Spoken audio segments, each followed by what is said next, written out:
పితా పుత్ర పవిత్రాత్మ నామమున ఆమేన్. యేసుక్రీస్తునందు ప్రేమైన సహోదరి సహోదరులారా, ఈరోజు మనము సామాన్య కాలపు 32వ ఆదిలో ప్రవేశించాము. ఈ సందర్భంగా తెలియని తెలుసభ ప్రపంచమంతా కూడా లాటన్ మహాదేవాలయ ప్రతిష్ఠ ఉత్సవాన్ని జరుపుకుంటున్నది. ఈ ఆదివారపు పఠనాలు చూసినట్లయితే మొదటి పఠనము ఎజేకియలు గ్రంథము నుండి 47వ అధ్యాయము 1-2 వచనములు, 8-9 వచనములు, 12వ వచనము. రెండవ పఠనము పౌలు గారు మొదటి కొరింథీయులకు రాయబడిన లేఖ 3వ అధ్యాయము 9-11 వచనములు, 16-17 వచనములు. యోహాను సువార్త నుండి 2వ అధ్యాయము 13-22 వచనం వరకు తీసుకోవడం జరిగింది. ఈ ఆదివారం ఈ ప్రపంచ ప్రఖ్యాతి గాంచినటువంటి లాటరన్ మహాదేవాలయ ప్రతిష్ట ఉత్సవం సందర్భముగా నేను తీసుకున్నటువంటి ధ్యానాంశము, జీవము కలిగినటువంటి ఆలయముగా మనం ఉండాలి. అవును ప్రియ సహోదరి సహోదరుడా, నిజముగా దేవుడు నివాసం ఉండే ప్రాంతము ఆయన ప్రజలే. ఆయన భక్తులు ఎక్కడ ఉంటే అక్కడే దేవుడు నివాసం ఉంటాడని మనకు తెలుస్తూ ఉన్నది. నూతన నిబంధన గ్రంథం ప్రకారం మత్తయి సువార్తలో మొదటి అధ్యాయం మనం చూస్తే దేవుడు ఇమ్మానుయేలు కూడా ఉన్నాడని మనందరూ తెలుస్తూ ఉన్నది. ఈరోజు మనము మొదటి పట్టణంలో ఎజేకియలు ప్రవక్త యొక్క దర్శనాన్ని చూసినట్లయితే ఆయన చెప్తూ ఉన్నారు, దేవాలయపు గడప నుండి జీవజలము ప్రవహించుట ఆయన చూశాడు అని. అది దేవుని ఆత్మ. ప్రియ సహోదరి సహోదరుడా, దేవాలయం నుండి పారు నీరు దేవుని యొక్క అనుగ్రహములు. ఇది ముమ్మాడికి నిజమే. మన యొక్క జీవితాలు పవిత్రంగా కొనసాగాలంటే దేవుని అనుగ్రహాలు మనందరికీ కూడా ప్రతిరోజు కావాలి. ప్రియ సహోదరి సహోదరుడా, యెషయా గ్రంథములో 56వ అధ్యాయం 7వ మాట ఈ విధంగా చెప్తూ ఉన్నది, నా మందిరము సకల జాతి జనులకు ప్రార్థనా మందిరం అని పిలువబడును. కనుక ప్రభు అందరినీ కూడా దేవాలయం ఆహ్వానిస్తూ ఉన్నారు. ప్రియులారా, ఈరోజు మనము ప్రపంచమంతా కూడా లాటరను మహాదేవాలయ ప్రతిష్టాన్ని ఉత్సవంగా మహోత్సవంగా కొనియాడుతూ ఉన్నాం. ప్రపంచంలో అత్యంత ప్రాచీనమైనటువంటి దేవాలయము ఈ లాటరన్ దేవాలయం ఒకటి. ఒకసారి దీని చరిత్ర మనం చూస్తే క్రీస్తు శకము 65వ సంవత్సరంలో నీరో చక్రవర్తి లాటరనస్ అనే భవంతిని ఆక్రమించుకున్నాడు. దీనిని కాలానుగుణంగా రోమన్ చక్రవర్తులు రకరకాలు ఉపయోగించుకున్నారు. క్రీస్తు శకం 312వ సంవత్సరంలో కాన్స్టాంటైన్ చక్రవర్తి అయ్యాడు. ఆయన తల్లిగారు కూడా క్రైస్తవురాలే. మరి ఆయన 313వ సంవత్సరంలో క్రైస్తవులపై జరిగినటువంటి హింసాకాండను అరికట్టడానికి ఒక రాజశాసనం చేశాడు. ఆయన లాటను భవంతిని మిల్తియడిస్ అనే పాపుగారికి అప్పగించారు. ఆ పరిశుద్ధ పాపుగారు దానిని కొంతకాలం పీఠాధిపతుల సమావేశంలో ఉపయోగించారు. తరువాత దాని ప్రక్కన మొదటి మహాదేవాలయాన్ని నిర్మించారు. క్రీస్తు శకం 324వ సంవత్సరంలో సిల్వెస్టర్ పాపుగారు ఈ దేవాలయాన్ని ప్రతిష్ఠించారు. చక్రవర్తి గారు దానిని వెండి బంగారములతో అలంకరించాడు. ఆ విధముగా అది రోము మేత్రాసన మొదటి పెద్ద గుడిగా ప్రసిద్ధి చెందినది. కాలక్రమేణా అది యోహాను లాటరను మహాదేవాలయం పిలువబడింది. ప్రియా సహోదరి సహోదరుడా, ఈనాడు అది ప్రపంచంలో క్రైస్తవ దేవాలయాలన్నిటికీ కూడా తల్లి దేవాలయముగా పరిగణింపబడుతుంది. ప్రియులారా, అనాది కాలం నుంచి నరులందరూ కూడా దేవుని యొక్క ఆలయం ఉండాలి, ఆలయం మన మధ్యలోనే ఉండాలి, అప్పుడు మనం క్షేమంగా ఉండాలని భావిస్తూ ఉండేవారు. ఆ విధంగా ఇశ్రాయేలు ప్రజలకు జీవిస్తూ ఉండేవారు, శత్రువుల బారి నుంచి రక్షింపబడుతూ ఉండేవారు.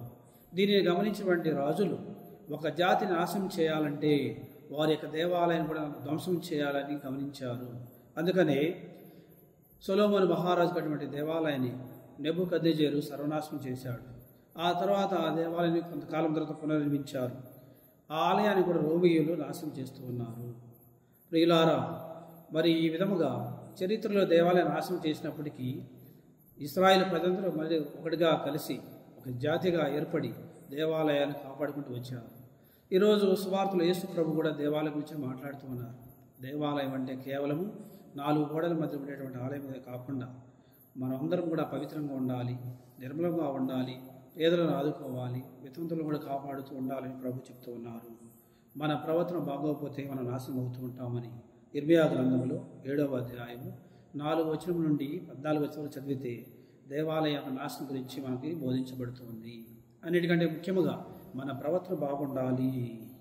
చాలామంది అనుకుంటూ ఉన్నారు, దేవాలయం ఎక్కడో కాదు, మన మధ్యనే ఉండాలి, మన ఊరిలో ఉండాలి, మన కుటుంబాల మధ్య ఉండాలని భావిస్తున్నారు ప్రియులారా.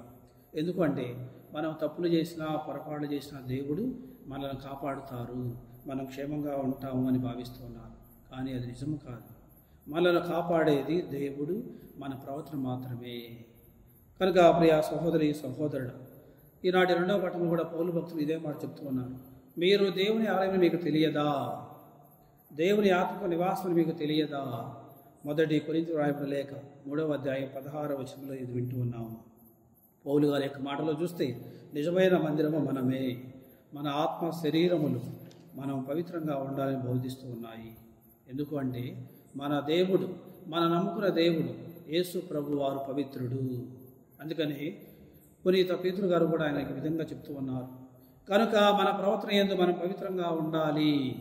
1 పేతురు గారు రాసిన లేఖ 1వ అధ్యాయం 15వ వాక్యము.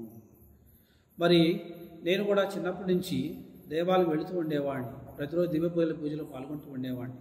సాయంకాల సమయంలో జపమాలు కూడా దేవాలయంలో చెప్తూ ఉండేవాడిని. ఈ విధంగా దేవాలయానికి నాకు ఎడతెగనటువంటి అనుబంధం ఏర్పడుతూ ఉండేది. ఈ రోజుల్లో కూడా చాలామంది పెద్దవారు చిన్నప్పటి నుంచి కూడా దేవాలయం అంటిపెట్టుకుని ఉండేవారు. ఎందుకు అంటే దేవాలయంలో దేవుడు ఉంటాడు, దివ్య సప్స యేసు ప్రభు ఉంటారు. కాబట్టి మనమందరము యేసు ప్రభు దగ్గర ఉంటే ఆయన మనల్ని చూస్తాడు, మనము ఆయనను చూస్తాము. ప్రియ సహోదరి సహోదరుడా, మరి యెషయా గ్రంథంలో 66వ అధ్యాయం 12వ వాక్యం ప్రకారం దేవుని యొక్క ఆలయంలో ఏం జరుగుతుందంటే సత్య ఆరాధన జరుగుతుంది. దేవుని యొక్క వాక్కు కూడా విధేయత కలుగుతుంది. రుజువార్తల వలన దేవుని యొక్క వర ప్రవాహం నెమ్మదిగా ప్రారంభమై దాటలేని ప్రవాహంలా మన జీవితాల్లో ప్రవేశిస్తూ ఉంది. దేవాలయంలో యేసు ప్రభు వారు ఉన్నారు. కథోలిక దేవాలయంలో దివ్య ప్రసాదం ఉన్నది. ఆ దివ్య యేసు ప్రభు ఉన్నారు. ఆయన దేవాలయం లాంటి మన హృదయాలను ప్రార్థనా స్థలాలు శుద్ధి చేస్తూ ఉన్నారు. దేవుని యొక్క సంఘములో, దేవాలయంలో దేవుని యొక్క సంఘముగాను వ్యక్తిగతంగాను మనం ప్రార్థన చేస్తూ ఉంటాము, దేవుని ఆరాధిస్తూ ఉంటాము, దేవునితో సంభాషిస్తూ ఉంటాము. దేవాలయంలో దేవుని యొక్క వాక్యంతో మనం గడుపుతూ ఉన్నాము, దేవునితో సమయం గడపాలి. ఈ రోజుల్లో మన కథోలిక క్రైస్తవ సంఘాల్లో అనేకులు కూడా మరి దేవాలయం రావడానికి వెనుకాడుతూ ఉన్నారు. ఒక యువకుడిని అడిగాను, అయ్యా నువ్వు తరచుగా దేవాలయం ఎందుకు రావటం లేదంటే, ఫాదర్ గారండి దేవాలయం అంతా దొంగలతోనూ దుర్మార్గులతో నిండిపోయి ఉన్నది అని అన్నాడు. కానీ ఇంకా స్థలం ఉంది నాయన, నువ్వు కూడా రావచ్చని చెప్పాను. ప్రియ సహోదరి సహోదరులారా, దేవాలయంలో పూజాబలి మనం పాల్గొనాలి, వాక్య బోధకులు ఆలకించాలి, దివ్య సంస్కారాలు కూడా మనం నెరవేర్చుకోవాలి. మన బిడ్డలు కూడా దేవాలయం తీసుకుని రావాలి.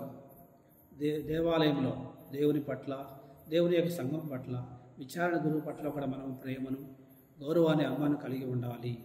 ఈ విధంగా దేవాలయానికి దేవుని యొక్క బిడ్డలకి మధ్య అనుబంధము దేవుని యొక్క ఆలయము. ప్రియ సహోదరి సహోదరుడా, వ్యక్తిగతంగా నేను దేవాలయం ఎంతో సమయాన్ని వెచ్చిస్తూ ఉన్నాను. మరి లాటన్ మహాదేవాలయ ప్రతిష్ట ఉత్సవ సందర్భంగా మిమ్మల్ని కూడా ప్రేమతో కోరుతూ ఉన్నాను. మనం చేసే చిన్న ప్రార్థనలు అయినా వ్యక్తిగతంగా కానీ సంఘపరంగా కానీ దేవాలయంలో ప్రార్థన చేస్తే మన శక్తిని పొందుతున్నాము. దేవుని యొక్క ఆలయంలో మహాశక్తి ఉన్నది. ఆ శక్తి మన దేహాలను ఎప్పుడైతే తాగుతుందో అప్పుడు మనము కూడా ప్రభువులే మారుతాము. పౌలు భక్తులు అంటున్నారు, నీవు మరొక క్రీస్తుగా తయారవ్వాలంటున్నారు. ఎవడైనా క్రీస్తునందరిని ఎడలా వాడు నూతన సృష్టి. కనుక ఈ పండుగ సందర్భం మనం అందరం కూడా మన యొక్క హృదయాలను యేసు ప్రభు కనుక పరిపూర్ణంగా శుద్ధీకరిస్తే మన హృదయాలు దేవుని యొక్క ఆలయం కాగలవు. మన ఆలయంగా మారిన తర్వాత మన ఆలయాలలో, మన హృదయాల్లో దేవుని యొక్క జీవజలము సమృద్ధిగా పారుతూ ఉంటుంది. తద్వారా మన వలన అనేక మందికి మనం దేవునికి జీవజలం అందించగలము, వారిని కూడా దేవుని నడిపించగలము. కనుక ఈ పూజా ప్రార్థనలో మనం అందరము జీవమైన ఆలయాలు ఉండాలంటే యేసును కలిగి ఉండాలి. ఎవరైతే యేసును కలిగి ఉంటారో వారి హృదయాలు దేవుని యొక్క ఆలయాలకు ప్రసిద్ధముగా ఉంటాయి. ఈరోజు దేవుడు మనందరినీ కూడా యేసు ప్రభువు వారు దీవించి మన హృదయాలలో దేవాలయంగా మార్చి మనలో ఆయన నివాసం ఉండే విధంగాను ప్రార్థించుకుందాం. పితా, పుత్ర, పవిత్రాత్మ నామమున ఆమేన్.